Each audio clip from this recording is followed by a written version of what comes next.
بسم اللہ الرحمن الرحیم۔ بسا اوقات ہم کمزور پڑ جاتے ہیں، ایمان کی کمزوری کی وجہ سے نہیں، حیات کی تلخی کی وجہ سے۔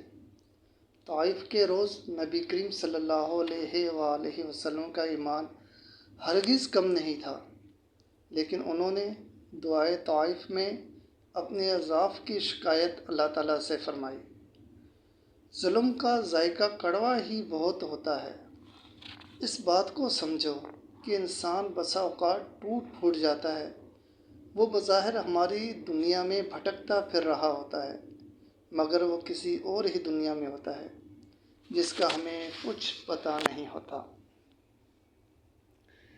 انسان پر بعض لمحات ایسے گزرتے ہیں جب وہ ایک بھی کلمہ کہنے کی ہمت نہیں پاتا، کوئی نصیحت سننے کا متحمل نہیں ہوتا، کسی انسان کا منہ تک نہیں دیکھنا چاہتا۔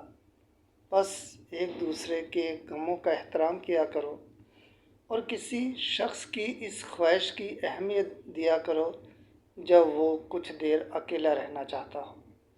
پھر جب حالات سازگار ہوں تو اس کو سینے سے لگاؤ، اس کی دلجوئی کرو، اس سے وہ بات کرو جو دل کی دل سے بات ہوتی ہے، روح کی روح سے بات ہوتی ہے۔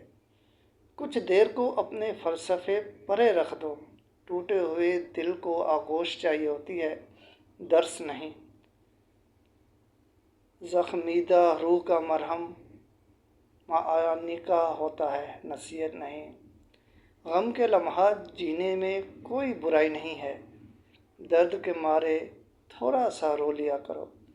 اپنے آنسوؤں کو دباؤ مت کہ غم اگر دل میں رہ جائے تو دل چیر دیتا ہے اور ناسور بن جاتا ہے۔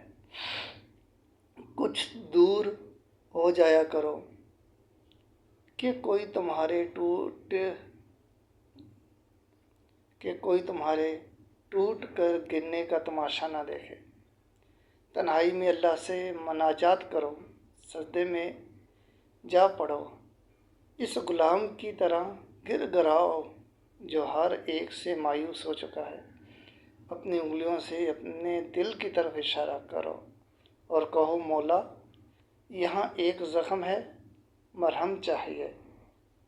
پھر اپنے آنسو صاف کرو اور لوگوں کے سامنے مضبوط بن کر نکلو، جیسے کچھ بھی نہ ہوا ہو، کوئی غزنت پہنچائی ہی نہ ہو، کیونکہ لوگوں کی ترس کھاتی آنکھیں بجائے خود ایک زخم ہوا کرتی ہیں۔